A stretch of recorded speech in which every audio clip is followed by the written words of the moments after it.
All right, welcome. Look, my goal here is simple. To get you totally exam ready. We're going to move way beyond just memorizing rules for strategic business reporting. We're going to figure out how to actually master this stuff. Think of this as your personal playbook for success. Okay, let's just jump right into the deep end. Before we even touch a single accounting standard, I want this question completely burned into your mind, seriously. Because everything, and I mean everything in SBR comes back to this one idea. And trust me, if you can make that mental shift from just a rule follower to a real strategic analyst, you're already halfway to a pass. So here's our game plan for this session. It's pretty straightforward. We'll start with getting the right mindset, then we'll stock up your technical toolkit.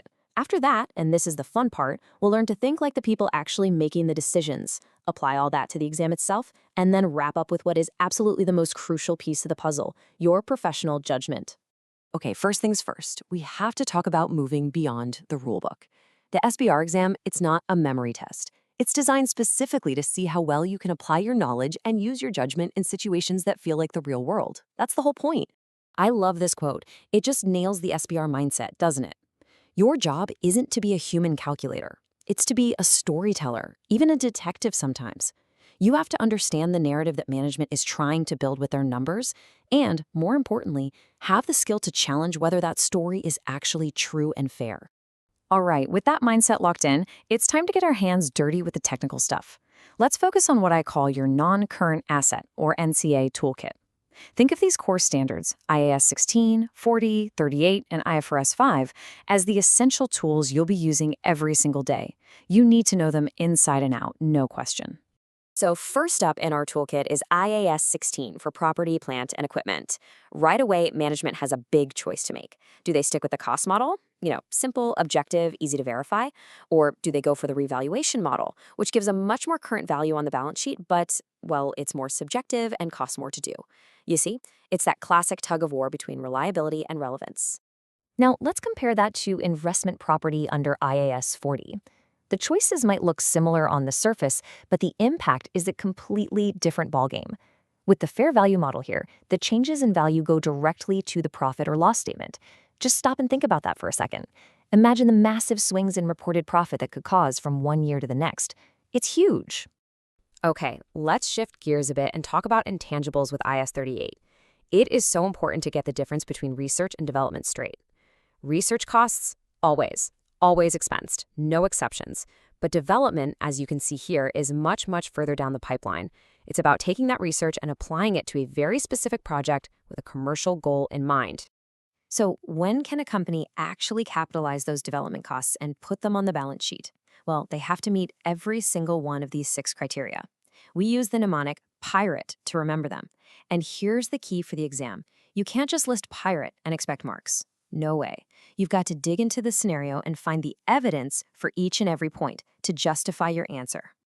Okay, last tool in this particular kit, IFRS 5. When a company decides to reclassify an asset as held for sale, it completely changes how it's measured and presented. But the criteria are really strict. It can't just be a vague idea. You need a committed plan, you need to be actively looking for a buyer, and you have to genuinely expect to seal the deal within a year. It's a high bar to clear.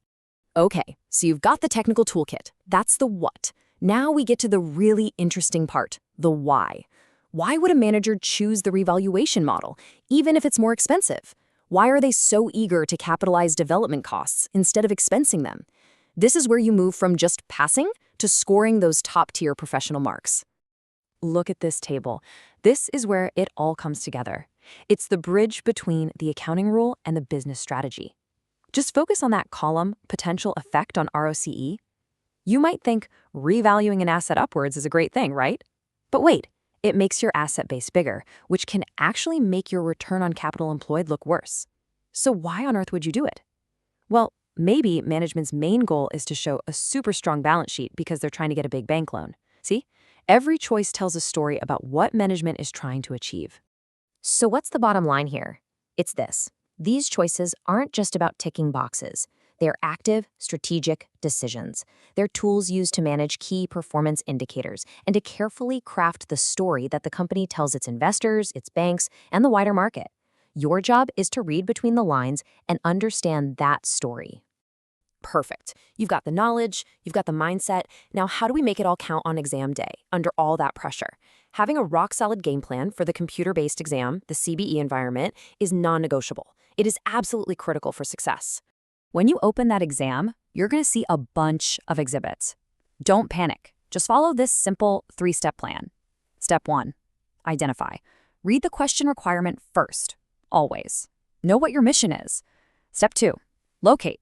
With that mission in mind, quickly scan the exhibits for the data and keywords you need. And step 3. Link. Start connecting the pieces, the numbers from one exhibit with the story from another, and build your answer. Now, let's talk about time. In this exam, time isn't just a resource, it's everything. You have to be ruthless with it. Stick to the 1.8 minutes per mark rule like glue. Get some quick wins and build your confidence by starting with a question you feel best about. And please, listen to me on this. Do not get bogged down. If you're stuck, just make a quick note and move on. I promise you, a well-planned but slightly unfinished answer is worth so much more than one perfect paragraph and a lot of blank space. All right, let's bring it home with the final, and honestly, the most important part of this whole discussion. This is the foundation that everything else is built on. This goes way beyond exam technique. This is about who you are as a professional. And I really want you to take this to heart. Knowing the pirate criteria is just knowledge, but having the professional integrity, the actual courage to challenge management when you know one of those criteria hasn't been met, that's what makes you a true professional. And the exam is testing you on both. So, I'm going to leave you with one final question, a question you should carry with you into the exam and throughout your entire career. When you're looking at a complex accounting choice, you have to ask yourself, who does this truly serve? Is this treatment really about giving a faithful picture of reality, or is it about making the numbers look better? Your ability to critically answer that question, well, that's what this is all about. Now go ace that exam.